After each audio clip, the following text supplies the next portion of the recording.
Tracking. The crackdown on unrecognized madrasas in the state of Uttar Pradesh continues today. The state's Madrasa survey has indicated gross misconduct in the management of several madrasas located in Prayagraj and Moradabad. The madrasas under the scanner have reportedly failed to provide satisfactory information of their sources of funding and affiliation.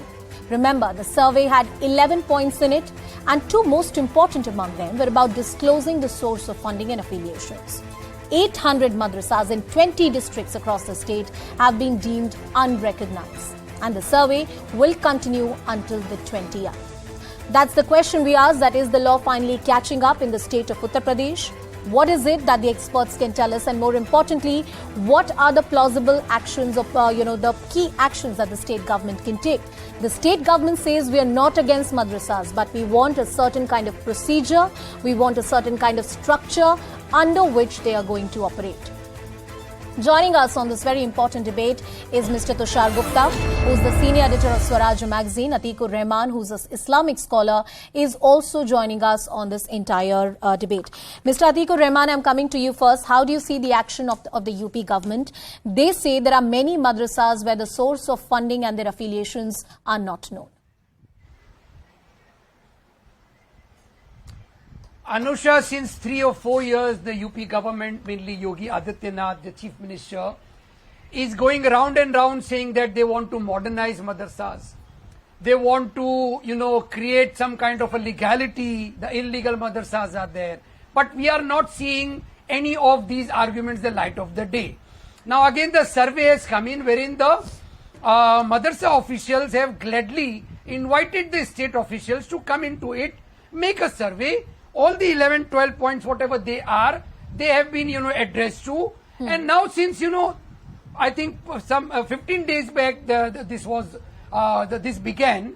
Since now they cannot find anything which is clumsy, which is doubtful in nature, any illegality they could. The state government seems to be rattled that after so much of this thing, they could not find anything untoward. Illegality as far as the aspect goes, the buildings are there.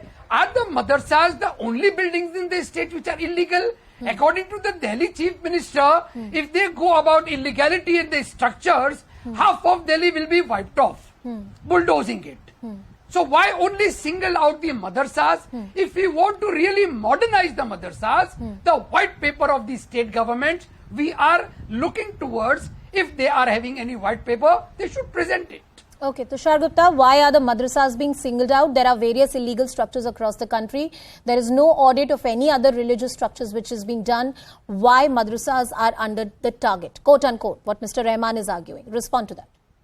Good evening, Anusha. Anusha, who said other illegal structures are not being audited or not being taken down? All the other illegal structures are being taken down. But the problem is when the government comes for the illegal structures, suddenly people find religion in bulldozers. Suddenly people find religion in illegal structures.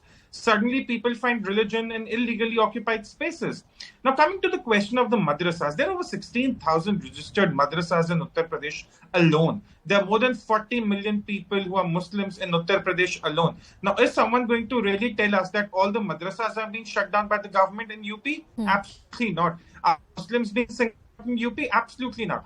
Look at madrasas. At the end of the day, beyond the politics, beyond the bickering, the political bickering, it's a educational institution which is imparting education to young children. Now, there is a religious teaching imparted, fine. It's a madrasa, let that go on. The constitution gives that right. The BJP doesn't.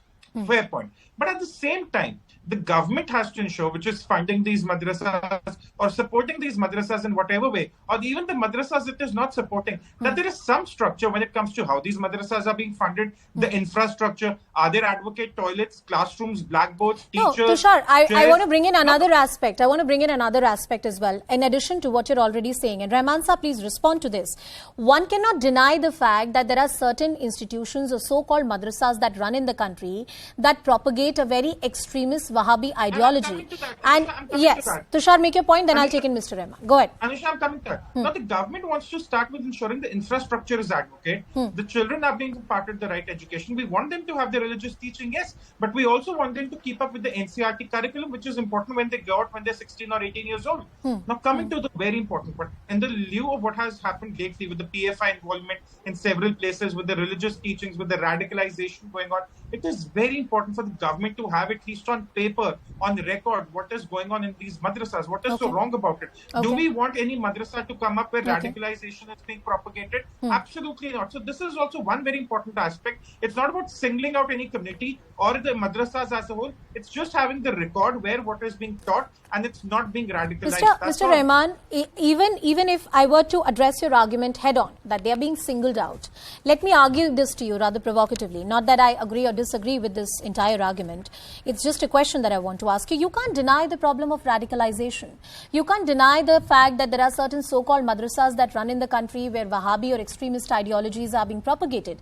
Across the world, when we talk about the issue of global terrorism, there are certain disputed religious institutions and madrasas in this case which have been allegedly and conclusively in some cases under the scanner. Some cases came forward in the state of Assam as well. We can't brush these problems under the carpet anymore.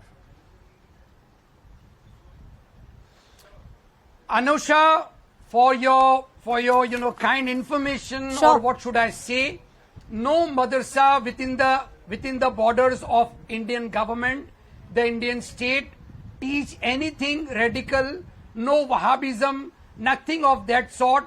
They are already under so much of pressure, whether it is financial or otherwise. I do agree that they do not have a very good curriculum as far as we expect to modernize the madrasas. As far as the charge of radicalization goes, Anusha, it's a stereotype related to the Muslim community, Islam, created by the Western world.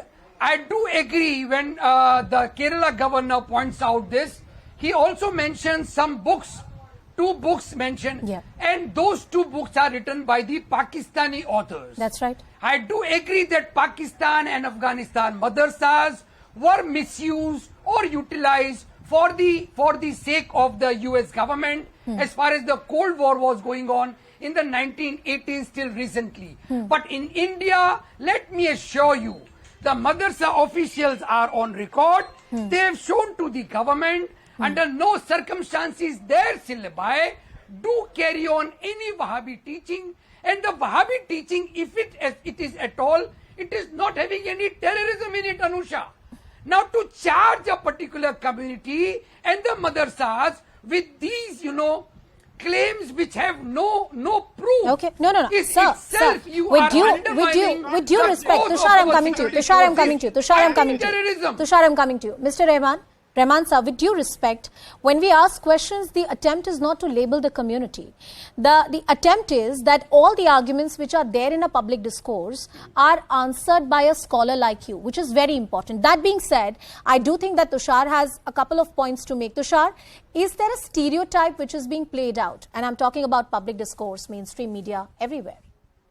Absolutely not, Anusha. Mr. Rahman here says that some of these madrasas are under immense financial pressure. The government acknowledges that. That's why the governments want to have an audit. That's why the governments want to have a record that where's the funding coming from? Is the funding adequate enough? You say that the madrasas are under pressure, and then you also do not allow the government to help these madrasas and then say, oh, they are being stereotyped, oh, they are being singled out. Look, at the end of the day, we have to talk about the real stakeholders here, which are the young children. They need to be taught the right curriculum, which is the religious teaching, along with the NCERT curriculum or whatever the government subscribes to. So you can't just make it about politics, make it about singling out a community. At the end of the day, there are 40 million Muslims in Uttar Pradesh, many of them who have voted for Yogi Adityanath earlier this year in the UP elections. So let's not make it about Hindu versus Muslim or the government versus the Muslims. All the government is wanting to do is ensure that there's proper inclusion at the ground level for young students. Mr. Rahman, you made an argument of stereotyping, and I raised that very fairly to Mr. Tushar Gupta. Here's another straight question that I want to ask you.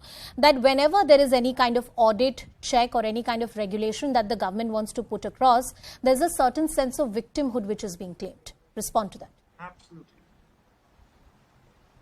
I would have agreed with Mr. Tushar, on this count, that from where the funding is coming, if at all, the Chief Minister of Uttar Pradesh, he would have not, communalized the issues during the time of election, whether it is in the Uttar Pradesh, whether it was in West Bengal, wherever he goes to campaign for the BJP, he has a mind bent towards Hindutva. He has a mind which is Islamophobic. He has a mind which is anti-Muslim. I asked you a different question. And that is why we doubt. And that is why, Anusha, we doubt the intentions of the UP Chief Minister. Why on earth he communalizes when he can seek the votes from his voters on grounds Tushar, 30 of seconds, a quick response from you, and then I have to close the debate. He says things which are anti-Muslim, anti-Islam.